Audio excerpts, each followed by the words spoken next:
കവിഞ്ഞൊഴുകുമി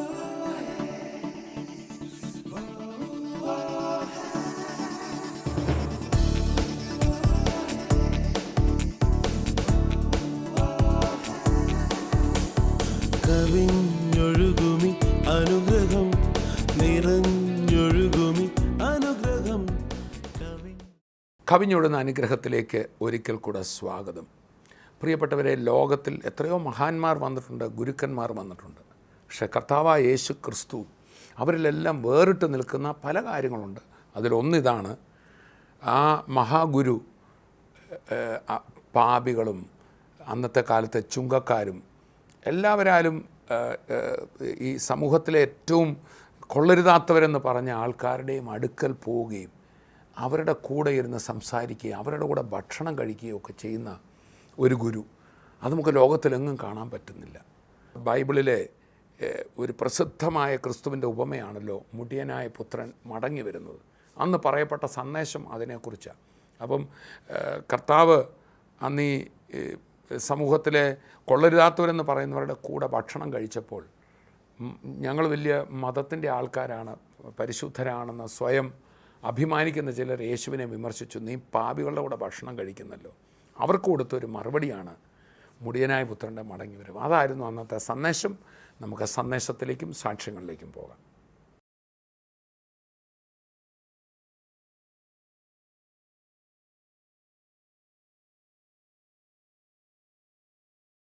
ലൂക്കോസിൻ്റെ സുവിശേഷം 15:22 മുതൽ 24 വരെ. അപ്പൻ തൻ്റെ ദാസന്മാരോട്, വേഗം മേൽത്തരമായ അങ്കി കൊണ്ടുവന്ന് ഇവനെ ധരിപ്പിപ്പീൻ, ഇവൻ്റെ കൈക്ക് മോതിരവും കാലിന് ചെരുപ്പും ഇടുവിപ്പീൻ, തടിപ്പിച്ച കാളക്കുട്ടിയെ കൊണ്ടുവന്ന് അറക്കുവിൻ, നാം തിന്ന് ആനന്ദിക്കുക. ഈ എൻ്റെ മകൻ മരിച്ചവനായിരുന്നു, വീണ്ടും ജീവിച്ചു, കാണാതെ പോയിരുന്നു, കണ്ടുകിട്ടിയിരിക്കുന്നുവെന്ന് പറഞ്ഞു. അങ്ങനെ അവർ ആനന്ദിച്ചു തുടങ്ങി. Praise the Lord. ഈ ബൈബിളിലെ മുഴുവൻ സന്ദേശത്തിൻ്റെയും അന്തസത്ത അടങ്ങിയിരിക്കുന്ന ഒരു വേദഭാഗമാണ് ഞാനിവിടെ വായിച്ചത്. മുടിയനായ പുത്രൻ്റെ കഥ എന്ന പേരിൽ ഈ വേദഭാഗം അറിയപ്പെടുന്നു. പിതാവിൻ്റെ ഭവനം വിട്ട് ദൂരെ പോയി തൻ്റെ മുതലെല്ലാം നാനാവിധമാക്കി നശിപ്പിച്ച് ഒടുവിൽ ഒന്നുമില്ലാത്തവനായി അവരൻ്റെ വീട്ടിലെ പന്നികളെ മേയ്ക്കുന്ന ജോലി അവിടുന്ന് മേടിച്ച് ഒടുവിൽ പന്നി തിന്നുന്ന വാളവരെ പോലും അവന് കിട്ടാതെ വന്നപ്പോൾ അവൻ വിശന്ന് പൊരിയുകയും വലയുകയും സ്വന്തം അപ്പൻ്റെ വീടിനെക്കുറിച്ച് താൻ ഓർക്കുകയും ചെയ്യുകയാണ്. എൻ്റെ അപ്പൻ്റെ വീട്ടിൽ എത്രയോ കൂലിക്കാർ തിന്ന് ശേഷിപ്പിക്കുന്നു, എനിക്കാണെങ്കിൽ ഇവിടെ വിശന്നിട്ട് ഞാൻ മരിക്കുകയാണ് എന്ന് സ്വന്തം അപ്പൻ്റെ വീട്ടിലെ കാര്യങ്ങൾ അവൻ ഓർക്കുകയാണ്. അപ്പൻ്റെ നന്മ അവൻ ഓർക്കുകയാണ്. തൻ്റെ അപ്പനെ പോലെ ഇങ്ങനെ സ്നേഹനിധിയായ ഒരു പിതാവിനെ താൻ ഇതുവരെ പലയിടത്തും പോയെങ്കിലും എങ്ങും കണ്ടില്ല. തനിക്ക് എങ്ങു നിന്നും കരുതൽ ലഭിച്ചില്ല. തന്നെ സ്നേഹിക്കുന്നവരെന്ന് കരുതിയ പലരും തൻ്റെ പണത്തെയാണ് സ്നേഹിച്ചത്. തന്നെ കരുതുന്നു എന്ന് കരുതിയ പലരും തൻ്റെ കയ്യിലുള്ളതിനെയാണ് ഇഷ്ടപ്പെട്ടത് എന്ന് ഒടുവിൽ തനിക്ക് മനസ്സിലാകുകയാണ്. താൻ വലിയൊരു തിരിച്ചറിവിലേക്ക് വരികയാണ്. തന്നെ ജനിപ്പിച്ച അപ്പന് മാത്രമേ തനിക്ക് വേണ്ടി തന്ന് സ്നേഹിക്കുന്ന സ്നേഹമുള്ളൂ, ബാക്കിയുള്ളവർക്കെല്ലാം തന്നിൽ നിന്ന് എന്തോ പ്രതീക്ഷിക്കുകയാണ് എന്ന് ഈ മകന് പിടികിട്ടുകയാണ്. അപ്പനെക്കുറിച്ച് പറയുന്നത്, എൻ്റെ അപ്പൻ്റെ കൂലിക്കാർ പോലും തിന്ന് ശേഷിപ്പിക്കുന്നു. യഹൂദന്മാരുടെ കുടുംബങ്ങളിൽ 2 തരം കൂലിക്കാരുണ്ട്. ഒന്ന്, ഉടമ്പടിക്ക് വിളിക്കുന്ന കൂലിക്കാരാണ്. അവർ രാവിലെ ഒരു തുക പറഞ്ഞൊത്ത് വീട്ടിൽ വരും, വൈകിട്ട് ആ ജോലി പൂർത്തീകരിച്ചിട്ട് പോകും. നമ്മുടെ നാട്ടിലും ഉടമ്പടി പണിക്കാരുണ്ട്. അവർക്ക് ഭക്ഷണമൊന്നും കൊടുക്കേണ്ട ആവശ്യമില്ല. രണ്ടാമത്തെ കൂട്ടർ വീട്ടിൽ തന്നെ താമസിക്കുന്ന അടിമകളാണ്, കാത് തുളയ്ക്കപ്പെട്ട അടിമകൾ, നിത്യ അടിമകളായി അന്നത്തെ കാലത്ത് ചേർക്കപ്പെട്ടവൻ. അവർക്ക് കൂലിയില്ല, വീട്ടിൽ ഒരു അവകാശം, അവിടുത്തെ ഭക്ഷണവും എല്ലാം കഴിച്ച് അവിടെ പാർക്കുകയാണ്. എന്നാൽ ഉടമ്പടി പണിക്ക് വിളിച്ചവർ, അതാണല്ലോ ക്രിസ്തുവിൻ്റെ മറ്റൊരു ഉപമയിൽ ഒരു യജമാനൻ തൻ്റെ തോട്ടത്തിൽ അധ്വാനിപ്പാൻ രാവിലെ ഇത്ര പൈസ പറഞ്ഞൊത്ത ചിലരെ വിളിച്ചു. ചിലർ 6 മണി നേരത്തും, ചിലർ 9 മണി നേരത്തും, 11 മണി നേരത്തും ഒക്കെ വന്നു എന്ന് നമ്മൾ വായിക്കുന്നുണ്ട്. അങ്ങനെ വിളിക്കപ്പെട്ടവർക്ക് ഭക്ഷണമോ ഒന്നും ഒരു വീട്ടിലും കൊടുക്കാറില്ല. എന്നാൽ മുടിയൻ പുത്രൻ എന്ന് വിളിക്കുന്ന ഈ സകലവും നശിപ്പിച്ച ആ മകൻ്റെ അപ്പൻ അത്രമേൽ കരുണയുള്ളവനായിരുന്നു. എങ്ങനെയെന്ന് ചോദിച്ചാൽ അങ്ങനെയുള്ളവർക്ക് പോലും ഭക്ഷണം ധാരാളം കൊടുത്ത് അത് തിന്ന് ശേഷിപ്പിക്കുവാൻ ഉണ്ടായിരുന്നു. ചേർന്ന് കർത്താവിനെ സ്തുതിക്കാം. ഈ അപ്പൻ്റെ സ്നേഹത്തെക്കുറിച്ച് ഈ മകൻ ഓർക്കുകയാണ്. ഓർത്ത് അവനൊരു തീരുമാനം എടുക്കുകയാണ്, ഞാൻ എൻ്റെ അപ്പൻ്റെ വീട്ടിൽ മടങ്ങിപ്പോവും. അങ്ങനെ അപ്പൻ്റെ വീട്ടിലേക്ക് ചെല്ലുമ്പോൾ ഞാൻ അപ്പനോട് പറയാം, അപ്പാ, ഞാൻ സ്വർഗത്തോടും നിന്നോടും പാപം ചെയ്തു. വാസ്തവത്തിൽ നിന്റെ മകൻ എന്ന പേരിന് ഞാൻ യോഗ്യനല്ല. പക്ഷെ എനിക്ക് വീട്ടിലൊരു പണി തരണം. വേറൊന്നും ചെയ്യണ്ട, ഞാൻ നിന്റെ വീട്ടിലെ ജോലിക്കാരനായിക്കോളാം. കാരണം ഞാൻ പോയിടത്തൊക്കെ എൻ്റെ കയ്യിലേത് അവർ മോഹിച്ചതേ ഉള്ളൂ. എല്ലാവരും എന്നെ ലൂട്ട് ചെയ്തു, എല്ലാം കൊണ്ടുപോയി, എൻ്റെ കയ്യിലൊന്നുമില്ല. അങ്ങനെ ഒടുവിൽ ഞാനൊരു പൗരമുഖ്യനെ പോയി കണ്ട് അയാളുടെ പന്നിയെ നോക്കിയിട്ട് എൻ്റെ ന്യായമായ കൂലി പോലും എനിക്ക് കിട്ടുന്നില്ലെന്ന് മാത്രമല്ല, ആ പന്നിയുടെ ഭക്ഷണം കഴിക്കാൻ നോക്കിയിട്ട് അതുപോലും കിട്ടാത്ത സ്ഥിതിയിലേക്ക് എൻ്റെ ജീവിതം പാടെ അധപ്പതിച്ചു പോയി. അതുകൊണ്ട് ഈ വീട്ടിൽ നിന്ന് അപ്പ ഒന്നും എനിക്ക് തരേണ്ട ആവശ്യമില്ല. കാരണം എനിക്കിവിടുന്ന് ചോദിക്കാൻ ഒരു അവകാശവുമില്ല. പക്ഷേ ഈ ദിവസം പ്രതി കൂലിക്കാർ വരുമല്ലോ, അതുപോലെ വീട്ടിൽ എന്തെങ്കിലും ഒരു ജോലി തന്നാൽ ഞാൻ ആ ജോലിയൊക്കെ ചെയ്ത് ആ കൂലിക്കാരുടെ കൂടെ അവിടെ ആ പുറത്ത് ഞാൻ കഴിഞ്ഞോളാം. അവർക്കിവിടെ ഭക്ഷണം കൊടുക്കുന്നുണ്ടല്ലോ, അതെനിക്ക് കിട്ടിയാൽ മതി. ഇങ്ങനെ ഞാൻ പറയും എന്ന് പറഞ്ഞ് ഈ മകൻ മടങ്ങി വരികയാണ്. നമ്മളവിടെ വായിക്കുന്നു, ഈ മകന്റെ വരവ് നാളുകളായി പ്രതീക്ഷിച്ചിരിക്കുകയായിരുന്നു ഈ അപ്പൻ. ഈ മകനെക്കുറിച്ച് അപ്പൻ്റെ ഹൃദയം വളരെ വിതുമ്പുകയായിരുന്നു. ഈ മകൻ ദൂരവേ വരുന്നത് കണ്ടപ്പോഴേ അപ്പൻ തിരിച്ചറിഞ്ഞു. നാട്ടുകാരും തിരിച്ചറിഞ്ഞതായിട്ട് അവിടെ വായിക്കുന്നില്ല. അവൻ വഴിയിൽ വന്നപ്പോൾ അവൻ്റെ കൂട്ടുകാർക്ക് അവനെ മനസ്സിലായി കാണില്ല. മെലിഞ്ഞുണങ്ങിയ കുഴിഞ്ഞ കണ്ണുകളുമായി, താടിയും മുടിയും നീണ്ടവനായി, പ്രാകൃത രൂപത്തിൽ വരുന്ന അവനെ ഇവിടെ രാജാവായി കഴിഞ്ഞ് ഇവിടുത്തെ ആ ശ്രേഷ്ഠ മനുഷ്യൻ്റെ മകനാണെന്ന് അവർക്ക് ആർക്കും പിടികിട്ടിയില്ല. ആർക്കും പിടികിട്ടത്തില്ല അവനെ കണ്ടാൽ. പക്ഷേ സ്നേഹനിധിയായ അപ്പന് ഭാഗ്യരൂപത്തെക്കാൾ ഉപരി തൻ്റെ മകൻ്റെ നടപ്പും അവൻ്റെ വരവും ഒക്കെ കണ്ടപ്പോൾ അപ്പന് പിടികിട്ടി, ആ വരുന്നത് എൻ്റെ മകനാണ്, നാളുകളായി ഞാൻ പ്രതീക്ഷിച്ചിരിക്കുന്ന എൻ്റെ മകനാണ്. അങ്ങനെ നമ്മൾ വായിക്കുന്നു, അപ്പൻ ദൂരവേ അവനെ കണ്ട് ഓടിച്ചെല്ലുകയാണ്. എനിക്കൊരു പക്ഷേ ഈ അപ്പൻ്റെ ഓട്ടം കണ്ടപ്പോൾ അവിടെ ആ വലിയ വീട്ടിലുള്ളവരൊക്കെ അതിശയിച്ചാണ്, എങ്ങോട്ടാണ് ഇവൻ ഓടുന്നത്, എങ്ങോട്ടാണ് ഈ പിതാവ് ഓടുന്നത്, ഒരു ഭിക്ഷക്കാരൻ ഓടി വരുന്നത് കണ്ടിട്ട് എന്തിനാണ് ഇയാൾ ഓടുന്നത് എന്ന് ചിന്തിച്ച് കാണും. നമ്മൾ വായിക്കുന്നു, അപ്പൻ ഓടിച്ചെന്ന് ആ മകനെ കെട്ടിപ്പിടിക്കുകയാണ്. കെട്ടിപ്പിടിച്ച് അവൻ്റെ ഇരു കവിളിലും ഉമ്മ വയ്ക്കുകയാണ്. Praise the Lord. ഉടനെ ഈ മകൻ പറയും, അപ്പാ, ഞാൻ സ്വർഗത്തോടും നിന്നോടും പാപം ചെയ്തു, നിന്റെ മകൻ എന്ന പേരിന് ഞാൻ യോഗ്യനല്ല. നിങ്ങൾ ആ ഭാഗം വായിച്ചു നോക്കുമ്പോൾ നിന്റെ കൂലിക്കാരിൽ ഒരുത്തനെ പോലെ എന്നെ ആക്കണമേ എന്ന് പറയാൻ ഈ മകനെ കൊണ്ട് ഒത്തില്ല. അതിനു മുമ്പ് തന്നെ അപ്പൻ കൂലിക്കാരിൽ ഒരുത്തനെ ഇങ്ങ് വിളിക്കുകയാണ്. വിളിച്ച് ആ കൂലിക്കാരനോട് പറഞ്ഞ ഭാഗമാണ് നമ്മളിവിടെ വായിച്ചത്. ഒന്നുകൂടെ 22 മുതൽ വായിക്കപ്പെടുന്നത് ശ്രദ്ധിക്കുക. അപ്പൻ തന്റെ ദാസന്മാരോട്, വേഗം അങ്കി കൊണ്ടുവന്ന് ഇവനെ ധരിപ്പിക്കുകയും. ഒരു വലിയ വിരുന്നുണ്ടാക്കാനുള്ള ക്രമീകരണങ്ങളാണ് ഇവിടെ പറയുക. മാത്രമല്ല ഈ വ്യക്തിയെ ചമയിക്കാനുള്ള ക്രമീകരണങ്ങളാണ് ഇവിടെ പറയുന്നത്. Praise the Lord. മടങ്ങി വന്ന മകന് നൽകുവാനും മാത്രമല്ല ഒരു വലിയ വിരുന്നിന്റെ ക്രമീകരണങ്ങൾ, ചെറിയൊരു വിരുന്നല്ല, ഒരു വലിയ വിരുന്നിന്റെ ക്രമീകരണങ്ങൾ അവിടെ ചെയ്യുക. Praise the Lord. വായിക്കാം. ദാസന്മാരോട് പറയാണ്, വേഗം മേത്തരമായ അങ്കി കൊണ്ടുവന്ന് ഇവനെ ധരിപ്പിക്കുകയും. ഏത് തരം അങ്കിയാണ്? മേൽത്തരമായ അങ്കി.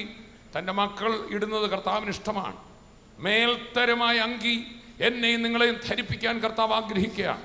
എല്ലാം നശിപ്പിച്ചു പോയ, തന്നെ വിട്ടുപോയ, തന്നോട് എതിർത്തു പോയ മകന് വേണ്ടി സകലവും മേൽത്തരമാക്കി കൊടുക്കുന്ന ഒരപ്പൻ്റെ സ്നേഹം ഇവിടെ കാണുന്നത്. ദൈവ സ്നേഹത്തെക്കുറിച്ച് മാനവജാതിയോട് സംസാരിക്കുക. അടുത്ത വാക്യം, ഇവന്റെ കൈക്ക് മോതിരവും കാലിന് ചെരുപ്പും ഇടിവിപ്പീൻ, തടിപ്പിച്ച കാളക്കുട്ടിയെ കൊണ്ടുവന്ന് അറക്കുവിൻ, ഒരു ദാറ്റ് കാഫ് എന്നാണ്. കുറെ നാളുകളായി തടിച്ചു കൊഴുപ്പിച്ച് ഒരു കാളക്കുട്ടി അവിടെ നിർത്തിയിരുന്നു. അത് താഴെ ഇവന്റെ ചേട്ടന് ഇത് ഇഷ്ടപ്പെടാതെ പറയുന്ന വാക്കുകളിൽ നിന്നത് വ്യക്തമാണ്. ആ തടിപ്പിച്ച കാളക്കുട്ടിയെ അപ്പോൾ അതിൻ്റെ അർത്ഥം എൻ്റെ മകൻ മടങ്ങി വരും എന്ന് പിതാവിന് അറിയാമായിരുന്നു. എൻ്റെ മകൻ്റെ മടങ്ങി വരവിൽ ഒരു വിരുന്നൊരുക്കുമെന്ന് പിതാവിന് അറിയാമായിരുന്നു. എൻ്റെ മകൻ്റെ മടങ്ങി വരവിന് വേണ്ടി ഞാൻ വേണ്ട ക്രമീകരണങ്ങളെല്ലാം ചെയ്യുമെന്ന് അറിയുമായിരുന്നു. അപ്പം മേത്തരമായ ഒരു അങ്കിയും ഒരു നല്ല മോതിരവും ഒരു നല്ല കാളക്കുട്ടിയെ തടിപ്പിച്ചതും എല്ലാം ഒരുക്കി നിർത്തി കാത്തിരിക്കുന്ന ഒരു നല്ല പിതാവായിട്ടാണ് ദൈവം തമ്പുരാനെ ഇവിടെ ചിത്രീകരിച്ചിരിക്കുന്നത്. ദൈവസന്നിധി വിട്ട് ഓടിപ്പോയ ഏതൊരു വ്യക്തിക്ക് വേണ്ടിയും, ഇന്ന് എന്നെ കേൾക്കുന്ന നിങ്ങൾ ഒരു മദ്യപാനിയായിരിക്കാം, ഇന്നെന്നെ കേൾക്കുന്ന നിങ്ങൾ ജീവിതം തകർത്ത ഒരു വ്യക്തിയായിരിക്കാം, ദൈവത്തെ വിട്ട് ഓടിപ്പോയ ഒരു പിന്മാറ്റക്കാരനായിരിക്കാം, സ്വന്തം ജീവിതം തകർത്തവനായിരിക്കാം. നിനക്കുള്ള പണവും നന്മകളും എല്ലാം മദ്യത്തിനും മദിരാക്ഷിക്കും വേണ്ടി ചെലവഴിച്ച് ഒടുവിൽ നിന്നെ എല്ലാവരും മുതലെടുത്ത് ഓടിപ്പോയി തകർന്ന അവസ്ഥയിൽ ലോകം നിന്നെ മുതലെടുക്കുന്നത് മാത്രമാണെന്ന് തിരിച്ചറിവിൽ നിൽക്കുന്ന ഒരു വ്യക്തിയായിരിക്കാം. എന്നെ എല്ലാവരും കൈവിട്ടോ എന്ന് ചോദിച്ചാൽ ഇന്ന് നിന്നോടൊരു മറുപടി ഉണ്ട്, എല്ലാവരും കൈവിട്ടിട്ടില്ല. എല്ലാവരും എന്നെ വെറുത്തോ എന്ന് ചോദിച്ചാൽ ഇല്ല, എല്ലാവരും നിന്നെ വെറുത്തിട്ടില്ല. എല്ലാവരും എന്നെ തള്ളിക്കളഞ്ഞോ എന്ന് നീ ചോദിച്ചാൽ ഇന്ന് ഇതാണ് ഉത്തരം, എല്ലാവരും നിന്നെ തള്ളിക്കളഞ്ഞിട്ടില്ല. നിന്നെ തള്ളിക്കളയാത്ത ഒരുവനുണ്ട്, അതാണ് മാനവജാതിയുടെ സൃഷ്ടിതാവായ സർവേശ്വരനായ ഈശ്വരൻ ദൈവം തമ്പുരാൻ. സ്വർഗത്തിലെ അപ്പ, ദൈവത്തെ പപ്പ എന്ന് വിളിക്കുവാൻ ഞാൻ ഇന്ന് പകൽ നിങ്ങളെ ഒരിക്കൽ കൂടെ ഉദ്ബോധിപ്പിക്കുകയാണ്. ആ സ്വർഗത്തിലെ പപ്പ ഈ തകർന്ന മനുഷ്യനെ തിരക്കി ഇവിടം വരെ ഓടി വന്നിട്ടുണ്ട്. തന്റെ സിംഹാസനം വിട്ട് ഈ പപ്പ ഓടി ഇറങ്ങി വന്നേ. എന്നെയും നിങ്ങളെയും പോലെ ഒരു ശരീരത്തിൽ നമ്മളെ തിരക്കുവാൻ അവൻ ഓടി ഇറങ്ങി വന്നു. അവന്റെ പേരെത്ര? യേശു. ക്രിസ്ത്യാനിയുടെ ദൈവം, ഹിന്ദുവിന്റെ ദൈവം, മുസൽമാന്റെ ദൈവം എന്നൊരു ദൈവത്തെ എനിക്കറിയില്ല. മനുഷ്യന്റെ മൂക്കിൽ ശ്വാസമൂതിയവനും മനുഷ്യന്റെ തന്റെ ജീവൻ വെച്ചുകൊടുക്കാൻ തയ്യാറാകുന്നവനുമായ സ്നേഹനീതിയായ പിതാവാം ദൈവത്തെ മാത്രമേ എനിക്കറിയുള്ളൂ. ആ ദൈവം മനുഷ്യന്റെ തകർച്ച കണ്ട് മാറി നിന്ന് ചിരിക്കുന്നവനല്ല. ആ ദൈവം മനുഷ്യനെ ശിക്ഷിക്കാൻ കാത്തിരിക്കുന്നവനല്ല. അവനെ സ്നേഹിച്ച് തൻ്റെ ജീവൻ കൊടുക്കാൻ ആഗ്രഹിക്കുന്ന ഒരു നല്ല പിതാവാണെന്ന് തെളിയിച്ചുകൊണ്ട് ആ ദൈവം ജഡാവതാരമെടുത്തു. ചേർന്ന് കർത്താവിനെ സ്തുതിക്കാം. ഹല്ലേലൂയ, ആമേൻ, സ്തോത്രം, പ്രൈസ് ദി ലോർഡ്. നമുക്ക് വേണ്ടി ആ ദൈവം ഓടി വന്നു. അതാണ് കർത്താവായ യേശു. ആ യേശു തമ്പുരാൻ ഈ ഭൂമിയിൽ സഞ്ചരിച്ചപ്പോൾ കർത്താവ് ഏറ്റവും കൂടുതൽ കർത്താവിനെ നമ്മൾ കാണുന്നത് അന്നത്തെ മതപണ്ഡിതന്മാരുടെയും അവിടുത്തെ ദേവാലയത്തിലെ ശുശ്രൂഷകരുടെ ഒന്നും മധ്യത്തിലല്ല. യേശുവിനെ നിങ്ങളും ഞാനും കാണുക മദ്യപാനികളുടെയും വ്യഭിചാരികളുടെയും പാപികളെന്ന് പേർ വിളിക്കപ്പെട്ടവരുടെ ഒക്കെ ഇടയിലാണ്. അപ്രകാരം ക്രിസ്തു അവരുടെയൊക്കെ മധ്യത്തിൽ പോയി അവരോടുകൂടെ വിരുന്ന് കഴിക്കുകയും അവരോടുകൂടെ സമയം ചെലവഴിക്കുകയും ചെയ്തപ്പോൾ ക്രിസ്തുവിനെ വിമർശിച്ചു ചിലർ. ആ വിമർശനത്തിന് കൊടുത്ത മറുപടിയാണ് മുടിയനായ പുത്രന്റെ കഥ. നമുക്ക് 15-ാം അധ്യായത്തിന്റെ ആദ്യ വാക്യങ്ങൾ വായിക്കാം. ലൂക്കോസ് 15 നമ്മൾ വായിച്ചത്. അതിൻ്റെ ആദ്യ വാക്യങ്ങൾ വായിക്കുമ്പോൾ എന്തിനാണ് ഈ മുടിയനായ പുത്രന്റെ ഉപമ പറഞ്ഞത് എന്നവിടെ നമുക്ക് വായിക്കാൻ പറ്റും. വായിച്ചാട്ടെ. ചുങ്കക്കാരും പാപികളും എല്ലാം അവന്റെ വചനം കേൾക്കുവാൻ അവന്റെ അടുക്കൽ വന്നു. യേശു ക്രിസ്തുവിന്റെ അടുക്കൽ കൂടിയ ആൾക്കാരെല്ലാം ആരായിരുന്നു? ചുങ്കക്കാര്. ചുങ്കക്കാരെന്ന് പറഞ്ഞാൽ റോമൻ ഗവൺമെന്റിന് വേണ്ടി ടാക്സ് കളക്ട് ചെയ്യുന്ന സഖായിയെ പോലെയുള്ളവർ. അവര് നീതിയായിട്ടും നീതിക്ക് നിരക്കാതെയും ഒക്കെ പണം വേണ്ടാത്ത വഴിയിൽ കളക്ട് ചെയ്തിരുന്നത് കൊണ്ട് അവരെ രാജ്യദ്രോഹികളായിട്ടൊക്കെ കണക്കിട്ടു. ബ്രിട്ടീഷുകാർക്ക് വേണ്ടി ഇന്ത്യയിൽ ഒരു ഇന്ത്യക്കാരൻ പ്രവർത്തിച്ചാൽ അയാളെ എങ്ങനെ ഇന്ത്യക്കാർ കാണുമോ അതുപോലെ നാട്ടുകാർ വെറുത്തവരാണ് ചുങ്കക്കാർ. ബ്ലേഡുകാരെന്നും കൊള്ളരുതാത്തവനും എന്ന പേര് വിളിക്കുന്ന ചുങ്കക്കാർ, അവരെ ദ്രവ്യാഗ്രഹികളായി കണ്ട ചുങ്കക്കാർ, അവരും പാപികളുമെല്ലാം എവിടെ വന്നു? യേശുക്രിസ്തുവിന്റെ അടുക്കൽ വന്നു. അവരുടെ ആ കർത്താവിന്റെ വചനം കേൾപ്പാൻ കൂടി വന്നു. അടുത്ത വാക്യം. ഇവൻ പാപികളെ കൈക്കൊണ്ട് അവരോടുകൂടെ ഭക്ഷിക്കുന്നു എന്ന് പരീശന്മാരും ശാസ്ത്രിമാരും പറഞ്ഞ് പിറുപിറുത്തു. തങ്ങൾ മതപരമായി കൂടിയവരാണ്, തങ്ങൾ വലിയ പ്രാർത്ഥനക്കാരാണ്, ഞങ്ങളുടെ കയ്യിൽ ഒരു കുഴപ്പവുമില്ല എന്ന് സ്വയം മതപരമായി നല്ലവരാണെന്ന് അഭിമാനിച്ച കൂട്ടരാണ് പരീശന്മാർ. കൂടാതെ ദൈവിക തിരുവെഴുത്തുകൾ, പഴയ നിയമ ഗ്രന്ഥങ്ങൾ പകർത്തി ഇന്നത്തെ പോലെ പ്രിന്റിംഗ് ഇല്ലാഞ്ഞ കാലത്ത് അത് പകർത്തി എഴുതുകയും അത് പഠിച്ച് മനുഷ്യർക്ക് മനസ്സിലാക്കി കൊടുക്കുകയും ചെയ്യുന്നവരാണ് ശാസ്ത്രിമാർ, സ്ക്രൈബ്സ്. ഈ പരീശന്മാരും ശാസ്ത്രിമാരും എന്ത് ചെയ്തു? ഈ യേശു ശരിയായി ദൈവത്തിൽ നിന്ന് വന്നതാണെങ്കിൽ, പ്രവാചകനാണെങ്കിൽ, ഇവൻ യഥാർത്ഥത്തിൽ ദൈവപുരുഷനാണെങ്കിൽ ഈ മഹാഭാവികളോട് നടക്കുമോ?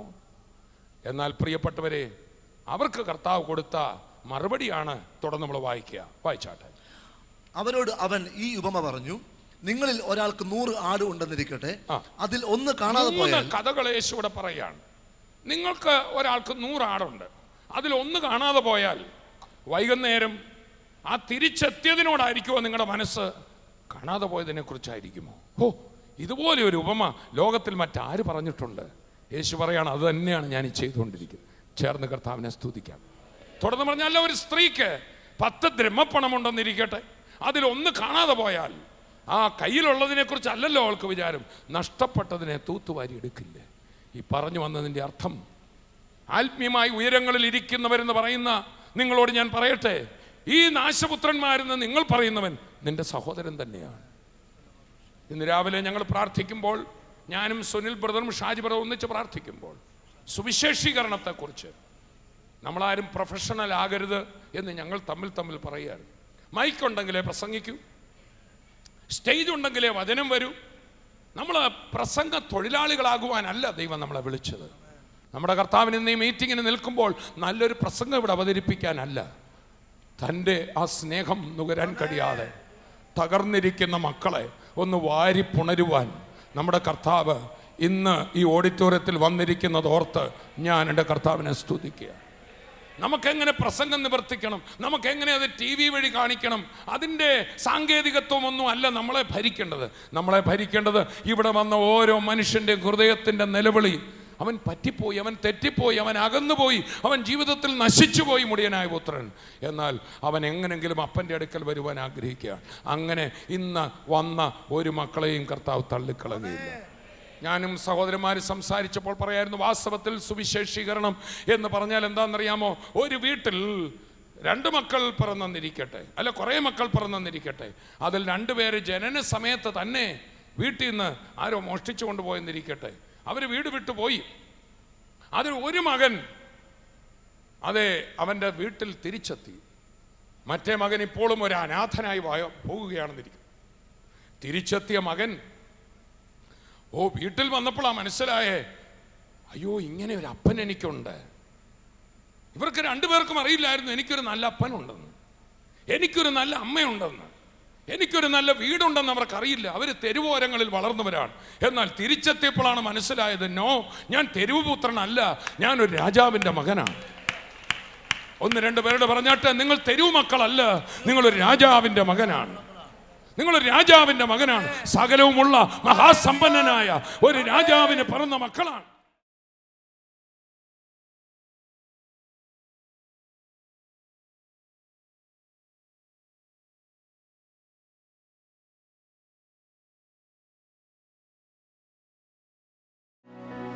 ബ്രദറെ ഇവിടെ ഇരുന്നപ്പോൾ തന്നെ സൗഖ്യം ഉണ്ടായെന്നാണോ പറഞ്ഞത്? സൗഖ്യമുണ്ടായി. എനിക്ക് കൈ പൊക്കാനായിട്ട് ഭയങ്കര ബുദ്ധിമുട്ടായിരുന്നു. 2 മാസത്തോളമായി ഞാൻ ഒന്നും സംഭവിച്ചിട്ടില്ല, പക്ഷെ വേദന ഭയങ്കരമായിട്ടുണ്ടായിരുന്നു. എനിക്ക് എന്താ പറയുക, തൊഴിലെടുക്കാനൊന്നും പോകാൻ പറ്റിയിരുന്നില്ല. അപ്പോൾ നല്ല വേദന ഉണ്ടായിരുന്നു. പക്ഷെ എന്നാലും ഇവിടെ പങ്കെടുക്കുന്ന വലിയ ആഗ്രഹം ഉണ്ടായിരുന്നു. എന്തായാലും ബസ് പിടിച്ച് വന്നു. ബൈക്ക് ഓടിക്കാൻ എനിക്ക് പാടില്ല. ബസ് പിടിച്ച് ഞാൻ ഇവിടെ എത്തി. നല്ല വേദനയോടുകൂടി വന്നത്. ഇപ്പോൾ എനിക്ക് വേദനയില്ല, വേദന ഒന്നും അനുഭവപ്പെടുന്നില്ല. കൈ ഉയർത്തി നോക്കിയോ? കൈ ഉയർത്തി നോക്കി, ഒരു കുഴപ്പം ഇപ്പോൾ തോന്നുന്നില്ല, ഒരു വേദന തോന്നില്ല, ഒന്നും തോന്നുന്നില്ല. നല്ല സുഖമായിരിക്കുന്നു. എനിക്ക് വളരെ അങ്ങയുടെ നാമത്തിൽ വളരെ സുഖമായിരിക്കുന്നു. ഈ ബൈക്ക് ഓടിക്കാൻ ബുദ്ധിമുട്ടായിരുന്നു, വെയിറ്റ് ഒക്കെ എടുക്കാൻ ബുദ്ധിമുട്ടുണ്ടായിരുന്നു. ബൈക്ക് ഓടിക്കാൻ പാടില്ല എന്നാണ് ഡോക്ടർ പറഞ്ഞിരുന്നത്. വെയിറ്റ് എടുക്കാനും പാടില്ല, ഒന്നും ചെയ്യാൻ പറ്റിയിരുന്നില്ല. ഒന്ന് ചെറിയൊരു വെയിറ്റ് ഒന്ന് എടുത്തു നോക്കാവോ? ഒരു കസേര ഒന്ന് എടുത്തു. ഇപ്പൊ എങ്ങനെ ഉണ്ടെന്നൊന്നും അറിയാമല്ലോ. ഏത് കൈക്കായിരുന്നു?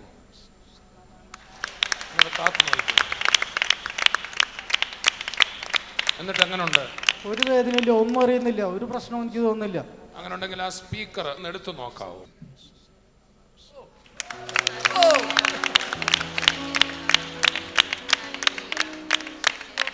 ഒരു കുഴപ്പമില്ല. വാരെടുക്കാൻ കഴിയുന്നു. എനിക്ക് വളരെ ഭംഗിയായിട്ട് വാരെടുക്കാൻ കഴിയുന്നു. ഒരു കുഴപ്പമില്ല. യേശു തൊട്ട് ബ്രദറിനെ. ഇവിടെ രോഗസൗഖ്യത്തിനുള്ള പ്രാർത്ഥനയൊന്നും നടന്നില്ല. അതിനു മുമ്പ് ഇങ്ങനെ സൗഖ്യമാകാൻ വണ്ടിയൊക്കെ പിടിച്ചു വന്നു. നല്ല സുഖമായി. എനിക്കൊരു ബുദ്ധിമുട്ട് ഇപ്പോൾ തോന്നുന്നില്ല, ഒരു പ്രശ്നമില്ല എനിക്ക്. ഞാൻ നല്ല വേദനയോട് കൂടിയിട്ടാണ് ഇവിടെ വന്നത്. എൻ്റെ വേദനയൊക്കെ മാറിപ്പോയി. യേശുദേവൻ എന്നെ സുഖപ്പെടുത്തി. മടങ്ങി വരുന്നൊരു മഹാപാപിയെ കൈവിടാത്ത ഒരു നല്ല ദൈവം പിതാവ് ഈശ്വരൻ നമുക്കുണ്ട്. ആ ഈശ്വരനാണ് മനുഷ്യരൂപത്തിൽ ഇവിടെ ഇറങ്ങി വന്നത്. അല്ലാതെ ഒരു പ്രത്യേക വിഭാഗത്തിൻ്റെ ആളല്ല ക്രിസ്തു. ദൈവത്തെ ഇവിടെ മാംസം ധരിച്ച് ശരീരത്തിൽ വെളിപ്പെടുത്തി. ആ കർത്താവ് എല്ലാവരെയും കരനീട്ടി വിളിക്കുക. അധ്വാനിക്കുന്നവരും ഭാരം ചുമക്കുന്നവരുമേ, നിങ്ങളെൻ്റെ അടുക്കൽ വരുവീൻ, ഞാൻ നിങ്ങളെ ആശ്വസിപ്പിക്കാം.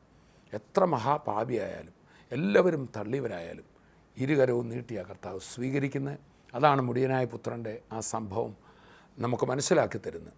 ഇന്ന് അങ്ങനെ ആരെങ്കിലും എന്നെ കേൾക്കുന്നവർ, എൻ്റെ ജീവിതം തകർന്നോ, എന്നെ ആർക്കും വേണ്ടേ, ഞാൻ എല്ലാവരും തള്ളപ്പെട്ടു, എൻ്റെ വീട്ടുകാർ പോലും വെറുക്കുന്ന ഒരു മദ്യപാനിയായിപ്പോയി, ഞാൻ ഒരു കൊള്ളരുതാത്തവനായിപ്പോയി, ഞാൻ കേസിലകപ്പെട്ടൊരു വ്യക്തിയാണ്, ക്രിമിനലായിപ്പോയി എന്നൊക്കെ പറഞ്ഞ് കേൾക്കുന്നവരുണ്ടെങ്കിൽ യേശു നിങ്ങളെ കൈവിടുന്നില്ല. സ്വർഗസ്ഥനായ ദൈവം നിങ്ങളുടെ പിതാവാണ്. നിങ്ങളെയും സ്വന്തം മകനായി മകളായി കർത്താവ് അംഗീകരിപ്പാൻ ആഗ്രഹിക്കുന്നു. ക്രിസ്തു മുഖേന നമുക്ക് ദൈവത്തിങ്കിലേക്ക് വരാം. ഒന്ന് മടങ്ങി വന്നാട്ടെ. യേശുവെ നമുക്കൊന്ന് വിളിക്കാം, നമുക്ക് പ്രാർത്ഥിക്കാം. ഈ പ്രാർത്ഥിക്കുമ്പോൾ തന്നെ എനിക്കറിയാം രോഗികളും സൗഖ്യമാവും, പ്രതിസന്ധികൾ വിടുതലാവും. നമുക്ക് പ്രാർത്ഥിക്കാം. പിതാവേ, ഞങ്ങളങ്ങനെ സ്തുതിക്കുന്നു. ഇന്ന് ഈ സന്ദേശം കേട്ടുകൊണ്ടിരുന്ന ഓരോരുത്തരെയും കർത്താവ് അറിയുന്നല്ലോ. ആ മുടിയനായ പുത്രൻ തൻ്റെ സുബോധം വന്നിട്ട് തൻ്റെ അവസ്ഥ മനസ്സിലാക്കി പിതാവിൻ്റെ വീട്ടിലേക്ക് ഓടിച്ചെന്നപ്പോൾ അവനെ വാരിപ്പുണർന്ന പിതാവിൻ്റെ സ്നേഹം ആ ക്രിസ്തു മുഖേന ഞങ്ങളിലേക്ക് അത് വ്യാപരിക്കുന്നല്ലോ. ഇത് കേട്ടുകൊണ്ടിരിക്കുന്ന ഓരോ മക്കളുടെ മേലും ക്രിസ്തുവിൻ്റെ മഹാസ്നേഹത്തിൻ്റെ കരം നീട്ടുന്നതിനായി സ്തോത്രം. കർത്താവെ, മദ്യപാനത്തിലും മറ്റു പല വിഷയങ്ങളിലും ജീവിതം തകർന്നു കിടക്കുന്നവർ, ഈ കേൾക്കുന്നവർക്ക് ഇന്നിത് കേൾക്കുമ്പോൾ തന്നെ ഒരു വലിയ വിടുതലാകട്ടെ. ക്രിസ്തുവിലൊരു പുതിയ ജീവിതം അവർക്ക് ലഭിക്കട്ടെ. ഞാനവരെ അനുഗ്രഹിക്കുകയാണ്. അപ്പോൾ തന്നെ കർത്താവെ, നന്ദിയോടെ സ്തോത്രം. ഇത് കേട്ടുകൊണ്ടിരിക്കുന്ന രോഗികൾക്ക് വേണ്ടി പ്രാർത്ഥിക്കുന്നു. കർത്താവിൻ്റെ അത്ഭുതകരം അവരുടെ രോഗമുള്ള ഭാഗത്തേക്ക് ഇപ്പോൾ തന്നെ വ്യാപരിക്കുന്നതിനായി സ്തോത്രം. മസിലിൻ്റെ വേദനകൾ സൗഖ്യമാകുന്നു യേശുക്രിസ്തുവിൻ്റെ നാമത്തിൽ. ശ്വാസകോശത്തിൻ്റെ വാരിയലിൻ്റെ താഴെയായി ശ്വാസകോശത്തിനകത്തുള്ള ചില അസ്വസ്ഥതകൾ, മുഴകൾ അപ്രത്യക്ഷമാകുന്നു യേശുക്രിസ്തുവിൻ്റെ നാമത്തിൽ. ഉച്ച മുതൽ ഉള്ളംകാൽ വരെ ദൈവിക വിടുതലുകൾ ആന്തരിക അവയവങ്ങളും ബാഹ്യ അവയവങ്ങളും വ്യാപരിക്കട്ടെ. അത്ഭുത സൗഖ്യങ്ങളുണ്ടാകട്ടെ. അതുകൂടാതെ ചില പ്രതിസന്ധികളിൽ, സാമ്പത്തിക പ്രതിസന്ധികളിലൊക്കെ കിടക്കുന്നവർ, അവർക്ക് വേണ്ടി പ്രാർത്ഥിക്കുന്ന കർത്താവ് അത്ഭുത വിടുതൽ പകരുന്നതിനായി നന്ദി. പ്രാർത്ഥന കേട്ടതിനായി സ്തോത്രം. യേശുവിൻ നാമത്തിൽ തന്നെ ആമേൻ, ആമേൻ. കർത്താവ് നമ്മെ ധാരാളമായി അനുഗ്രഹിക്കട്ടെ. അടുത്ത എപ്പിസോഡിൽ വീണ്ടും നമുക്ക് കാണാം. അതുവരെയും കർത്താവ് തൻ്റെ കൃപയിൽ നമ്മെ സൂക്ഷിക്കും. I bless you in Jesus name. Amen.